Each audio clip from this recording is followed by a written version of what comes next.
everyone, and welcome to Fiction or Truth. I am your host, Salomé Fisher. You may remember me from the news earlier in the year when I was following the unusual movements of a man named Jesus.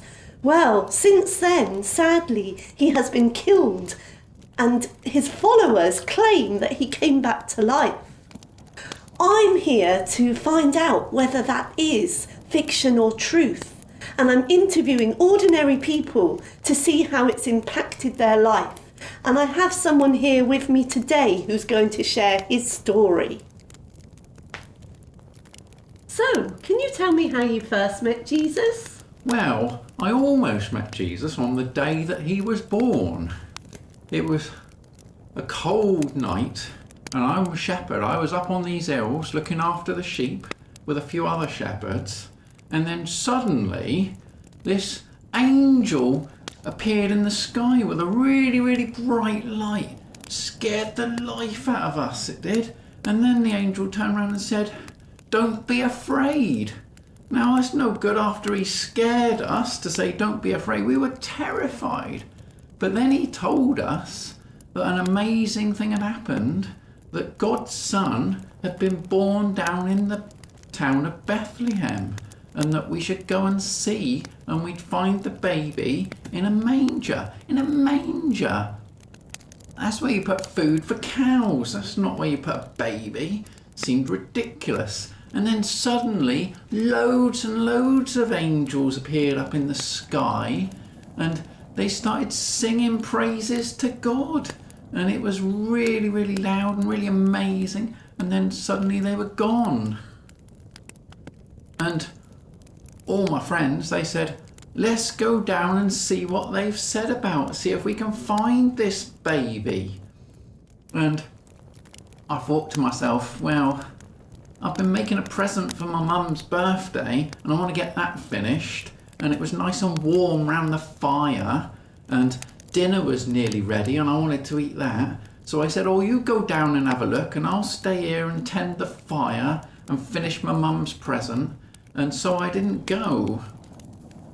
And I don't know, an hour or so later, they came back and they was all excited that they'd found this baby Jesus and that he was the Son of God, and how amazing it was, and that he was in a manger, and the mum and the dad were there, and they just wouldn't stop singing and talking about it. And I felt a little bit left out by it because I hadn't seen him.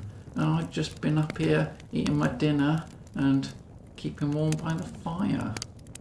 Oh, I'm sorry you missed out, but I'm interested to know how you actually have met Jesus. Well, having missed out that first time, when I heard of him when he'd grown up about 30 years later, I was interested to see what kind of a man he'd turned into.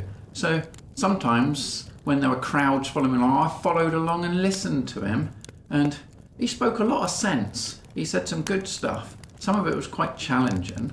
But then I heard that they'd taken him to Jerusalem and they'd crucified him and killed him, and so it was all over.